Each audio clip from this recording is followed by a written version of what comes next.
Nuestro tiempo.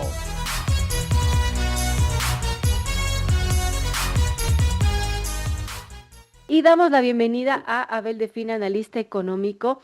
Bueno, ¿qué pasa con el país, Abel? Ya vamos a iniciar, bueno, estamos casi un mes de paros, una situación de incertidumbre que todavía no sabemos si va a tener fin, en medio también de una situación de incertidumbre en el ámbito político, porque dentro de poco, un poco menos de un mes, estamos yendo los ecuatorianos a las urnas, y quién sabe si vamos a cambiar la Carta Magna, ¿no? Que es la base de las leyes, de todo lo que dicta el norte de lo que queremos de un país. ¿Cómo vemos las cosas y cuál será el impacto también económico de estas paralizaciones, de esta decisión del gobierno que, bueno, eso fue el detonante de las paralizaciones de eliminar el subsidio al diésel y bueno, cómo ven el ámbito económico este diagnóstico y también qué se podría hacer para salir de, bueno, de estas pérdidas y todo esto que imagino está ocasionando estas paralizaciones focalizadas? Bienvenido y gracias por acompañarnos. Buenos días y gracias por la invitación. Y buenos días a toda su estimada audiencia. Lo que está pasando es obviamente que estas paralizaciones, al igual que pasó en el año 2019 y 2022, claro, en el 2019 con mucho más grave y en el 2022 también, en este caso pues lo que afecta es que es una larga paralización que ya vamos para 30 días. Y lo que va a pasar es que obviamente existen unas pérdidas directas que no son de las mismas dimensiones que en protestas anteriores, pero que sí son importantes para aquellas ciudades, para aquellas provincias que se han visto más afectadas, como por ejemplo la provincia de Imbabura. Entonces, pues tenemos también un efecto que es un efecto de carácter duradero. Cuando terminan estas Ujú. paralizaciones, la confianza de los consumidores todavía se ve mermada, la confianza de los inversionistas que se preguntan cuándo será la siguiente paralización, cuándo no podrán transportar sus productos de una parte para otra, los inversionistas Claro. internacionales, esa gestión que venía haciendo el gobierno nacional para traer inversión extranjera de Medio Oriente, de Europa, de Estados Unidos.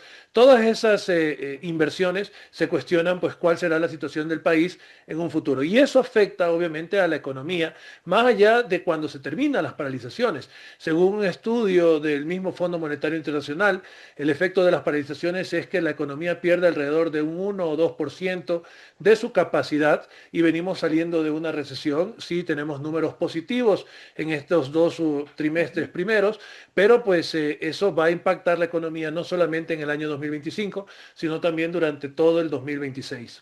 Y bueno, hay proyecciones, ¿no? Del Banco Central, del FMI, que prevén que la economía del Ecuador se recuperaría más del 3% en este año. Sin embargo, claro, estas proyecciones no toman en cuenta estos días de paralizaciones. Y bueno, también lo que se dice que para el 2026 los dos organismos pronostican un crecimiento menor al 2%. Allí quizás también habría que sumar este efecto, ¿no? Que va a tener estas protestas. Sí, el efecto de las protestas, a ver, si confiamos en algunos de los números que han circulado de alrededor de 6 millones de dólares por día y hablamos de 30 días, hablamos de alrededor de 180 millones de dólares, estamos hablando de un efecto que no llega al 1% del Producto Interno Bruto, que está en más de 120 mil millones de dólares. Entonces, pues desde ese punto de vista parecería ser que a diferencia de las protestas del 2019-2022, que representaron alrededor efectivamente del 1% del Producto Interno Bruto, estas paralizaciones llegarán al 0,5%. Por supuesto que a las personas que se ven afectadas, a los ciudadanos que se ven afectados por estas paralizaciones, esta cifra pues les dice nada porque realmente para ellos sí es importante lo que está pasando. Las iniciativas que hay y que veía que en la provincia de Imbabura se van a tomar, que va a haber una inversión de alrededor de 60 millones de dólares para recuperar la economía, es lo que se tiene que hacer cuando suceden estas paralizaciones. Para que se recupere la confianza del consumidor, tiene que haber inversión, compensaciones por parte del Estado, que lamentablemente, pero es así, el Estado tiene que, para que la economía no sufra, el Estado tiene que poner recursos en esas economías afectadas y entonces hay que plantear también cómo vamos a hacer para recuperar luego de que terminen las paralizaciones, cuando terminen, para recuperar la economía, la confianza de los consumidores y la confianza de los inversionistas internacionales y locales. Ahora, Abel, hablando de estas pérdidas, ¿quién paga a la final el precio de todo esto?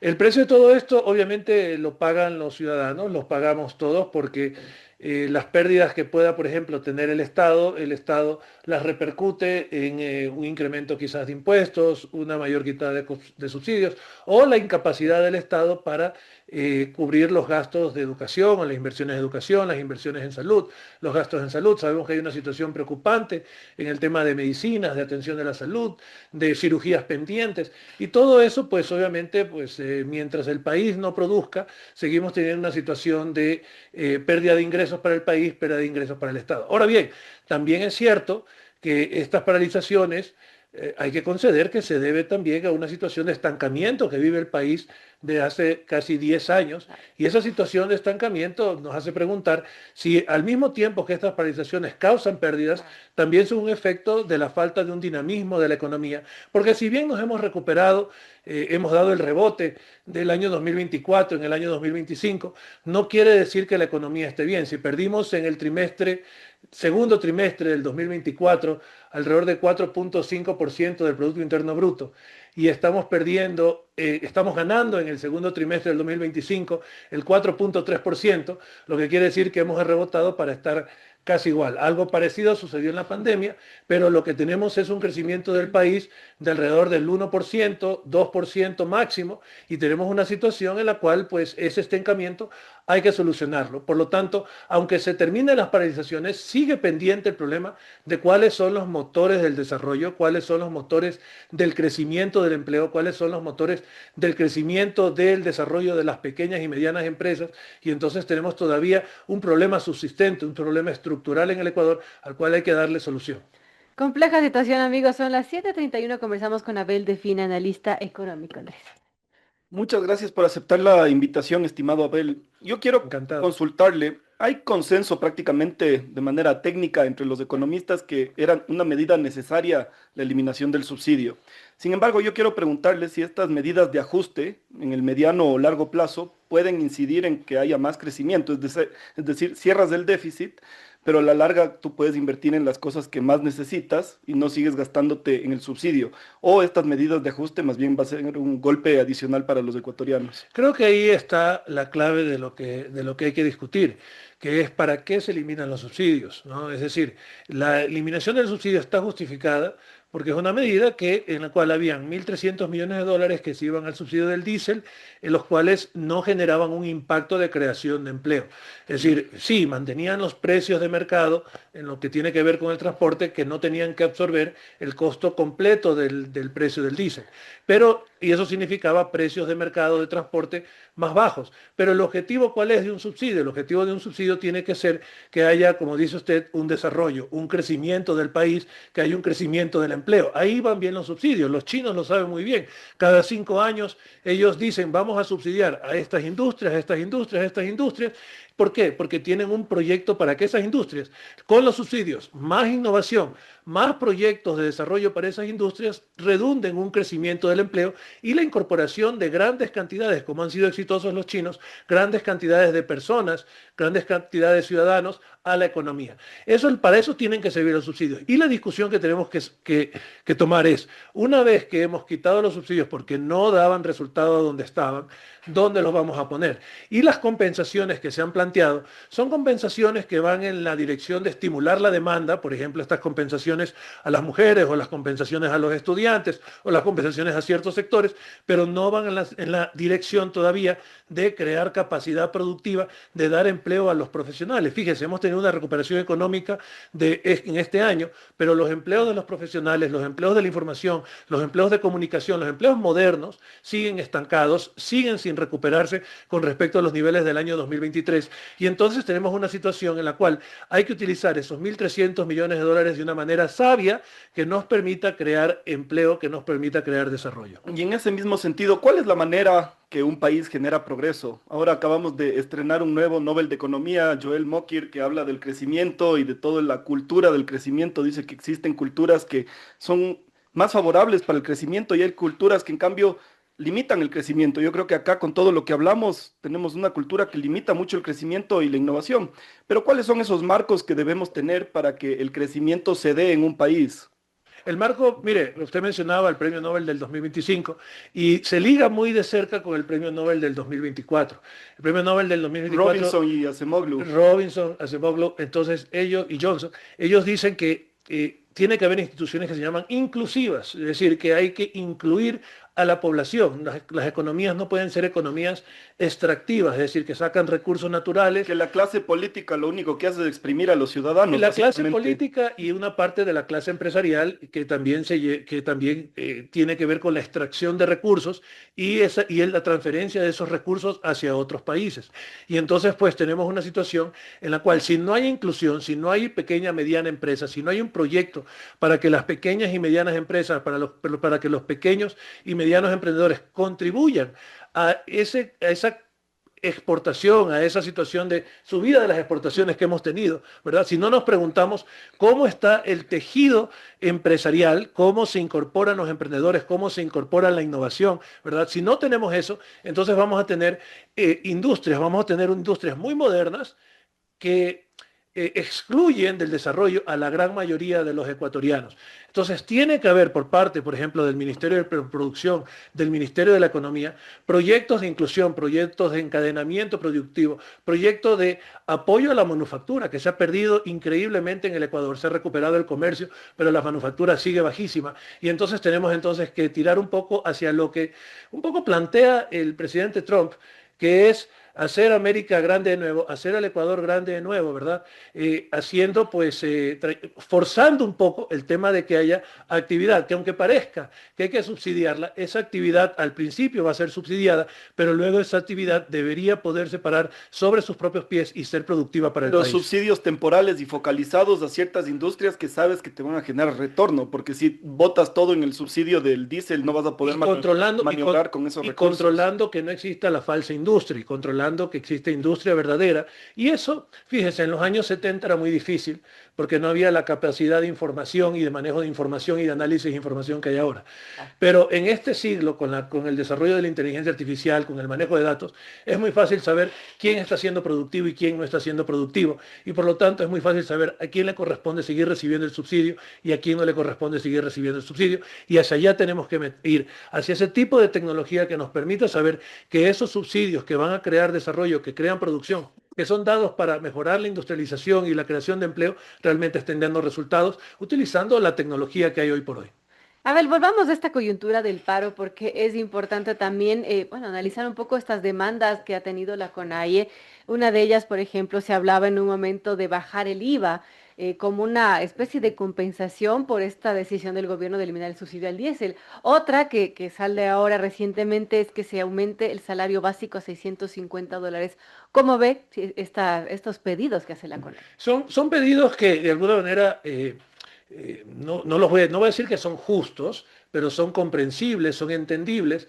¿Por qué? Porque cuando quitas el subsidio, estás quitando recursos que antes el consumidor no tenía que utilizar en el combustible. Y cuando quitas eso, le estás quitando de alguna manera dinero del bolsillo al consumidor, ¿verdad? Y se lo estás pasando al Estado, que antes era el que sacaba el dinero del bolsillo para el subsidio. Entonces, cuando dices, vamos a subir los sueldos o queremos que suban los sueldos, lo que estás diciendo es, quiero que nos regresen ese dinero al bolsillo. Y cuando dicen reduzcan tres puntos del IVA, lo que estás diciendo es, regresennos ese dinero al bolsillo. Entonces, el dinero que nos sacaste del bolsillo, ponlo en el bolsillo de nuevo. Y eso significaría una suma cero. Y lo que tenemos es que, como mencionábamos hace un momento, el problema del Ecuador es que estamos estancados, no tenemos un proyecto de desarrollo que vaya más allá del rebote que hemos tenido. Y esa es la situación que nos lleva a que esto es como un poco, Verónica, como reacomodar los muebles de la sala, ¿verdad? Moviste los muebles del bolsillo de los consumidores al bolsillo del Estado y ahora quieren que los regreses otra vez al bolsillo de Claro. los consumidores. Y en realidad de lo que se trata es que entre más dinero a los bolsillos. Entonces necesitamos más bien que si se está hablando de compensaciones como por ejemplo, haya esas compensaciones vayan amarradas con un impacto, como hablaba hace un momento, de cómo esas compensaciones, ese aumento que proponen, ¿no? Esta subida de los sueldos va a traducirse, va a compensarse con una mayor productividad. Entonces, todo tiene que ir amarrado ¿A qué tiene que ver? Más ingresos para los consumidores siempre y cuando logremos como país tener una mayor productividad. Y también es importante tener en cuenta, como algunos analistas se equivocan, creo yo, es que piensan, mezclan el tema de que porque el Estado esté bien, el país está bien. Y eso no es verdad. El Estado puede estar muy bien, puedes tener un Claro. Estado rico, puedes tener un Estado que es un palacio y tienes un país paupérrimo. Y eso no debe Pero acá pasar. las dos son malas, ¿no? Las dos Tenemos son un malas. Estado pobre y la ciudadanía también pobre. Bueno, ¿qué clase de Estado tendrías cuando tienes un país pobre y un Estado rico? Eso es lo peor que puede haber, ¿no? Pero tienes que tener medidas que toma el Estado para tener un país rico y no solamente un Estado que cumple con las condiciones o con los requerimientos que tiene del Fondo Monetario Internacional, sino que también hace inversión para tener un país más rico, para ir más allá de esas expectativas tan bajas de crecimiento que tienen los organismos multilaterales con respecto al Ecuador, que para el 2026 están en tan solo el 1.5, 1.6%, lo cual no es suficiente para el país. Un país como el Ecuador tiene que crecer a tasas del 5, 6% para poder ir sacando a la mayoría de los ecuatorianos de la situación de pobreza en la que viven. Ahora, hablando, por ejemplo, del déficit fiscal, Abel, porque cada vez parece que el país, bueno, gasta lo que no tiene. Pues, hay cifras de entre enero y septiembre de este año, por ejemplo, en promedio el gobierno central gastó 10.92 millones más de lo que podía pagar cada día, es decir, cada día se genera un déficit de casi 11 millones que al cabo de 9 meses da como resultado el hueco fiscal, ¿no? De casi 3.000 millones que solo se puede cubrir con más deuda. Y en ese sentido, ¿cómo librarnos de este ciclo quizás casi vicioso de tener que endeudarnos para pagar las cosas, tener que librarnos de alguna manera del FMI, que es tan satanizado por ciertos grupos de izquierda, y bueno, cómo tener mejor orden en nuestras finanzas? El Fondo Monetario Internacional no nos va a venir a decir cómo crecer el país. El Fondo Monetario Internacional nos va a venir a decir o nos va a ayudar a que el país tenga una situación más estable, a que el país aparezca como un país más estable, capaz de cumplir con sus obligaciones a nivel internacional. Pero quienes tenemos que decidir cómo crece el país somos los ecuatorianos. Y entonces, mire, como decía en Estados Unidos un secretario del Tesoro, decía, ¿cómo salimos de la deuda en Estados Unidos? Hay que crecer por encima de esa deuda, hay que ahogar esa deuda en crecimiento.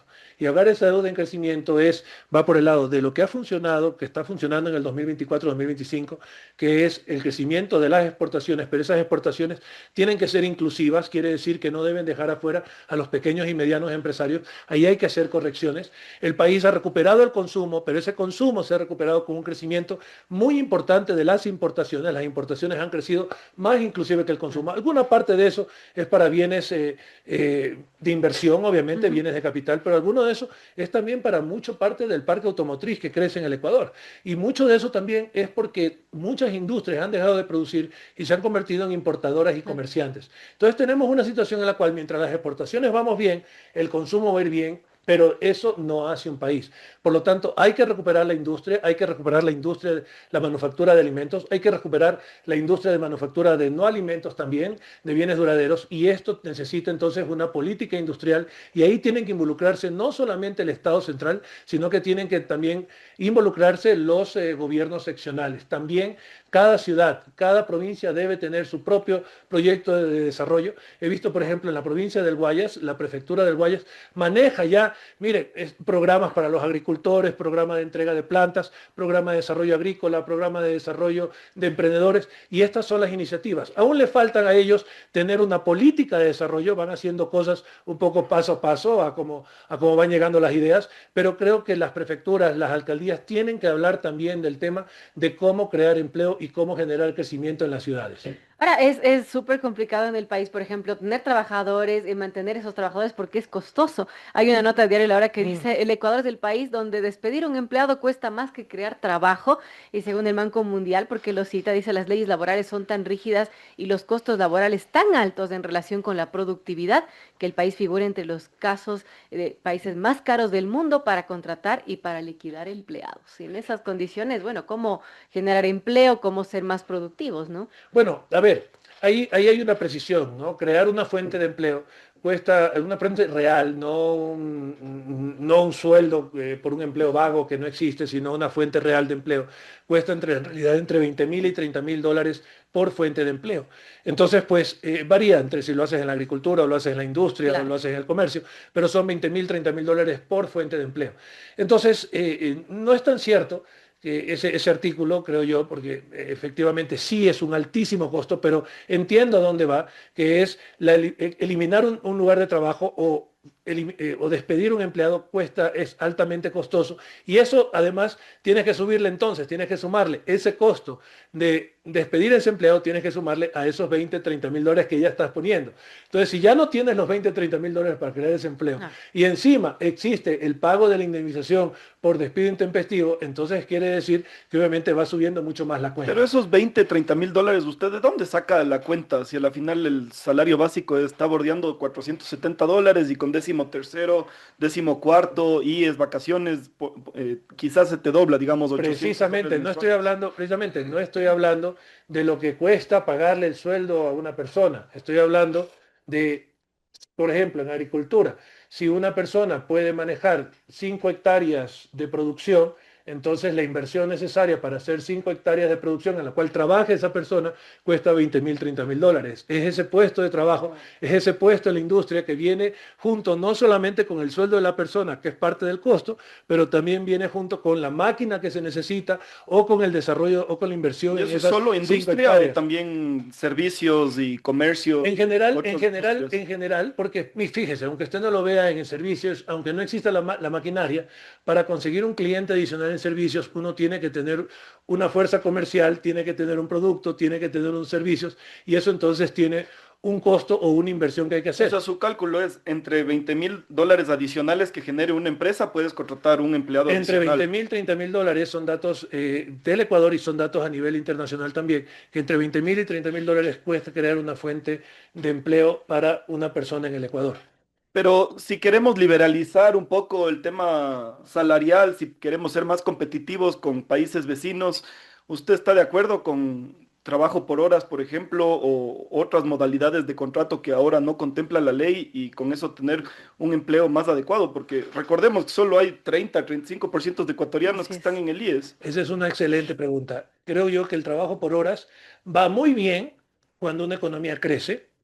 Y entonces cuando una economía crece, cuando una economía no está estancada, entonces ¿qué pasa? Ese trabajo por horas permite crear esa fuente de empleo poco a poco. Es decir, en lugar de dar escalones muy altos, ¿verdad? Que es Claro. contratar a alguien todo el tiempo, pues se hace escalones más chiquitos. El problema está, o puede haber, que cuando un país va para atrás, cuando un país está estancado, cuando un país está deprimido, ese trabajo por horas puede resultar entonces, como hay más oferta de trabajo que demanda de trabajo, entonces puede resultar en una precarización del empleo y en un empeoramiento de las condiciones de empleo de los trabajadores. Entonces, si uno va a probar el trabajo por horas, depende, tiene que entonces que haber una solución en la cual haya una creación constante de empleo en el país para que ese empleo por horas contribuya al crecimiento del país en lugar de que contribuya a la precarización del empleo. Hay condiciones, ¿no? Claro, ahora, ¿usted cree que se deberían cambiar ciertas leyes laborales, bueno, hablando a futuro, ¿no? De lo que se necesitaría para mejorar esta situación de estancamiento en la que hemos estado arrastrando ya algunos años? ¿Se necesitarían nuevas leyes o flexibilizar estas leyes laborales? Creo que, a ver, se necesita flexibilizar leyes laborales, sí, siempre y cuando haya, como decía usted antes, la condición o la precondición Ujú. de que existe una solución de creación de empleo, que existe una economía que está saliendo del estancamiento. Para que exista esa economía, hemos hablado, se necesita que haya una planificación, que haya una política industrial, que haya una política de desarrollo que nos demuestre a los ecuatorianos que estamos efectivamente logrando invertir esos 20, 30 mil dólares y que estamos sacando pues al país de esta situación de desempleo y de empleo no adecuado en el que vive actualmente. Entonces, flexibilicemos las leyes laborales, está bien, pero démosle al país también, démosle una salida Claro. del estancamiento en el que está con una política de desarrollo que no hemos visto en los últimos 10 años. Bueno, importante este diálogo con Abel Defina, analista económico. ¿Algo más, Andrés? ¿Cuáles son los temas que debería tratar la nueva constitución para dejar un marco institucional económico para ya comenzar a traer más inversión, crecimiento? ¿Usted cree que la constitución debe tratar esos temas o más bien le dejamos mucho más abierto y que las leyes orgánicas y ordinarias sean las que normen esos temas económicos? No, yo creo que sí, que la Constitución debe precautelar siempre que existan condiciones para que el Estado pueda intervenir de una manera adecuada en la economía. El Estado debe intervenir en lugares donde no existe mercado. El Estado debe proveer servicios que todos los ecuatorianos debemos tener acceso a ellos, debe proveer los servicios de salud, debe proveer los servicios de educación.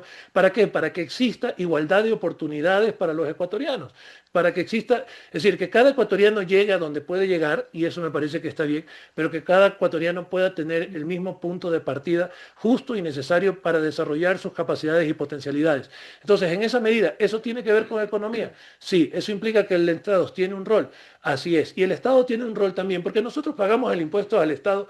¿Para qué le pagamos impuestos? Para que nos ayude a organizarnos, para que nos ayude a hacer las cosas que solos no podríamos hacer y que como país podemos comprar más barato o hacer más barato. Lamentablemente, eso en la práctica, producto de la corrupción, no sucede, producto de la incapacidad, de la falta de planificación, no sucede, producto de la falta de patriotismo también no sucede. Y entonces hablábamos de la cultura hace un poco, ¿no? Ese querer al país, eso es parte también de la cultura. Y entonces, pues, tenemos una situación en la cual aquello por lo cual contratamos al Estado o le pagamos impuestos al Estado no resulta. Hay que también en la Constitución tener un altísimo grado de sanción, de condena a la corrupción. Y esto debe estar dentro de nuestra Constitución porque no hay modelo que funcione ni de izquierda ni de derecha que funcione en medio de una situación de corrupción en la cual es una delincuencia institucionalizada, es una delincuencia de las clases políticas, es una delincuencia de ciertas clases empresariales que lo que hacen es llevarse el dinero de los impuestos y afectar a todos los ecuatorianos. Bien, qué importante ese diálogo con Abel Defina, analista económico. Gracias por acompañarnos en esta mañana, Abel. Encantado, siempre a las órdenes y una excelente semana para ustedes y toda su audiencia. Igualmente, amigos, 7:49. Vamos a comerciales, volvemos enseguida con más noticias, más entrevistas.